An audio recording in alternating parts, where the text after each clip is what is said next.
Assalamualaikum warahmatullahi wabarakatuh. Alhamdulillah. Wassalatu wassalamu ala rasulillah wa ala alihi wa sahbihi wa mawala. La hawla wa la quwwata illa billah, amma ba'da. Pada kesempatan yang baik ini kita lanjutkan kajian hadis kita yang kelima, yaitu sebuah hadis yang diriwayatkan dari Abi Dzar Al-Ghifari radhiyallahu ta'ala anhu. Annahu qala qultu ya Rasulullah.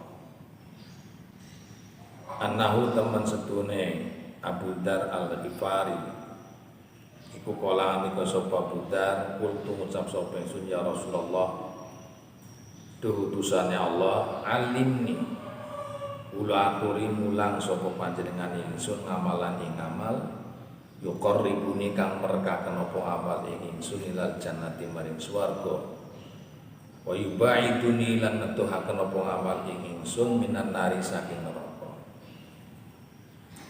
Faida qala ngendika sapa kanjeng Nabi, idza amilta tatkala ning amal sapa sira sayatan ing ngamal ingkang Allah fa'ad biha moko ngenutna sapa sira ing sayyi'ah hasanatan ing amal kang bagus. Kala ndika sapa Abida kultu ucap sapa ingsun aminal hasanati ana ta iku setengah saking pira-pira kebagusan qaulu la ilaha illallah utawi pengucap la ilaha illallah. Kala ngendika sapa kanjeng Nabi, nangam ya utawi pengucap la ilaha illallah iku ahsanul hasanati, lebih bagus-bagus pira-pira amal kebagusan. Para kaum muslimin muslimat yang saya muliakan, hadis yang diriwayatkan oleh sahabat Abi Dzar Al-Ghifari menjelaskan dua poin. Yang pertama adalah beliau minta diajari oleh Rasulullah SAW sebuah amal yang amalan itu bisa mendekatkan Abi Dzar Al-Ghifari kepada surga dan menjauhkannya dari neraka. Lalu Rasulullah mengajarinya agar supaya Abi Dzar ketika melakukan perbuatan dosa supaya segera mengikutinya dengan perbuatan yang baik, supaya mengikutinya dengan perbuatan yang baik. Sehingga ini perintah kepada kita semua sebagai umat Rasulullah, meskipun pada waktu itu yang bertanya adalah Abu Dzar, tapi tujuannya adalah kepada umat Nabi Muhammad SAW yang jika melakukan perbuatan dosa, agar supaya dosanya itu segera dihapus oleh Allah, maka segeralah diikuti dengan perbuatan yang baik. Tentu untuk menghapus sebuah perbuatan dosa harus seimbang. Artinya manakala kita melakukan dosa dengan mata kita, maka kita akan segera menghapus dosa yang diperbuat dengan mata kita itu ya dengan amal soleh yang dilakukan mata kita. Begitu juga di saat kita melakukan perbuatan dosa dengan mulut kita, maka kita segeralah menghapus dosa yang dikerjakan dengan mulut kita dengan melakukan amal soleh yang dilakukan atau dikerjakan dengan mulut kita. Begitu juga kalau kita melakukan perbuatan dosa dengan tangan kita, maka cara menghapusnya dosa itu ya sebaiknya dengan perbuatan baik, dengan amal soleh yang dilakukan dengan tangan kita. Dan begitu seterusnya cara menghapus. Sehingga diharapkan ketika kita menghapus sebuah perbuatan dosa dengan cara seimbang, maka perbuatan dosa itu akan segera dihapus oleh Allah Subhanahu wa taala. Bagaikan orang mengobati sudah sesuai dengan dosisnya, dengan obatnya. Karena kalau kita umpamanya mengobati penyakit mata dengan obat yang untuk penyakit kepala, tentunya tidak sesuai cara mengobatinya.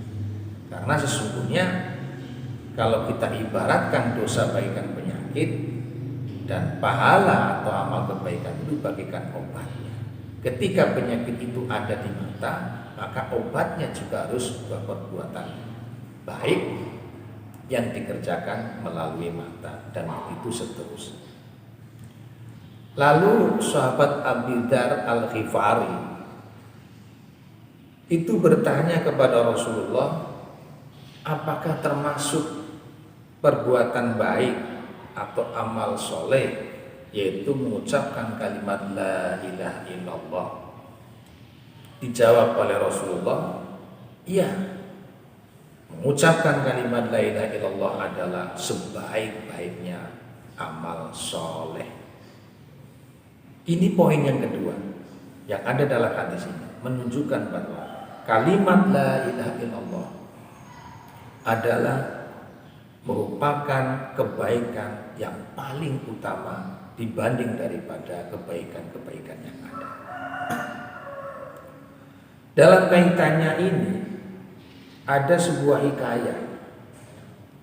Dulu ada seorang laki-laki yang sedang wukuf di Arafah. Ia memegang 7 batu di Arafah itu. Lalu ia berkata, wahai batu-batu,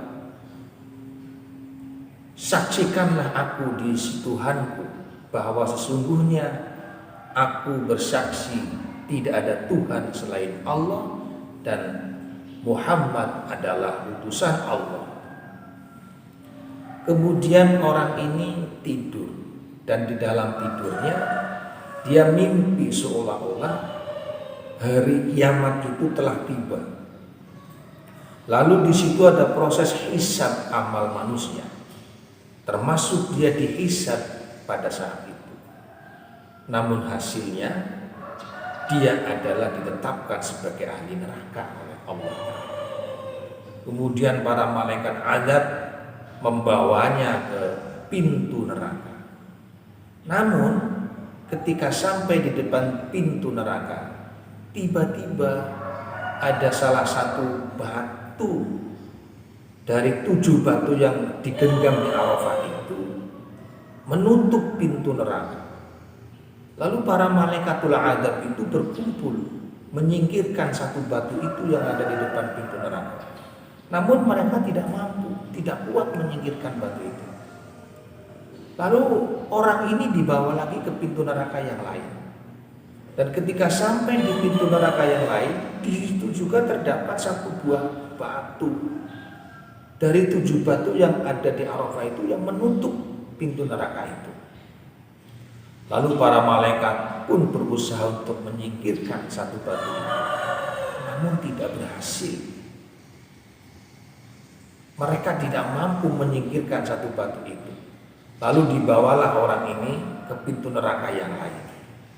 Dan tiba-tiba di pintu neraka yang lain pun terdapat satu batu yang menutupi pintu itu. Hingga sampai pada pintu yang ketujuh, semua peristiwanya sama. Semua pintu neraka tertutup oleh batu-batu yang dipegang di Arafah pada waktu dia mengatakan, saksikanlah aku di depan Tuhanku bahwa aku telah bersaksi tidak ada Tuhan selain Allah dan Nabi Muhammad utusan Allah. Akhirnya para malaikatul adab ini membawa orang ini kepada Allah Subhanahu wa taala. Para malaikat mengatakan, Rabbana anta ta'lamu bi amri 'abdika wa anna la najidu lahu sabila minan nar. Yang artinya, wahai Tuhanku, Engkau maha tahu dengan urusan hamba-Mu. Kami semua malaikatul adab tidak menemukan jalan menuju neraka. Kemudian Allah Ta'ala menjawab,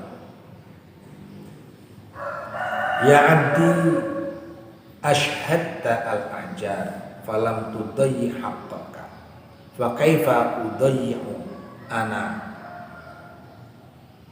haqqaka wa anna syaitun bi syahadatika. Lalu Allah berkata kepada hamba ini, kepada orang ini, wahai hambaku, engkau telah bersaksi dengan 7 batu itu, kemudian 7 batu itu tidak menyia-nyiakan hakmu. Lalu bagaimana aku menyia-nyiakan hakmu, sedang aku adalah Zat yang maha menyaksikan dengan persaksianmu terhadap. Maka kemudian Allah berkata kepada para malaikat, udkhuluhu al-jannah, masukkanlah orang ini ke surga. Lalu dibawalah orang ini ke surga. Namun ketika sampai di depan pintu surga, ternyata pintu surga itu masih terkunci. Lalu datanglah syahadat yang ia ucapkan ketika di Arafah itu, yaitu kalimat la ilaha illallah. Setelah kalimat la ilaha illallah itu datang, maka terbukalah pintu-pintu surga. Kemudian orang tersebut dimasukkan oleh malaikat ke dalam surga melalui pintu yang sudah terbuka ini. Inilah keutamaan tahlil, keutamaan kalimat la ilaha illallah. Ketika diucapkan dengan sungguh-sungguh dalam hati yang tulus, bahkan pada waktu itu kisahnya lelaki itu dengan menggenggam 7 batu, yang kemudian dia berkata, wahai 7 batu, saksikanlah di depan Tuhanku bahwa aku bersaksi tidak ada Tuhan selain Allah dan engkau adalah, dan Nabi Muhammad adalah utusan Allah. Maka 7 batu ini pun tidak menyia-nyiakan hak orang ini. Ketika orang ini mendapatkan kepastian untuk masuk neraka, ternyata 7 batu yang telah bersaksi atas persaksian orang-orang ini menutup semua pintu-pintu neraka. Ini adalah makna daripada hadis yang kita baca. Makna yang kedua tentang keutamaan mengucapkan kalimat la ilaha illallah Muhammadur Rasulullah. Demikian, wallahu a'lam bishawab. Assalamualaikum warahmatullahi wabarakatuh.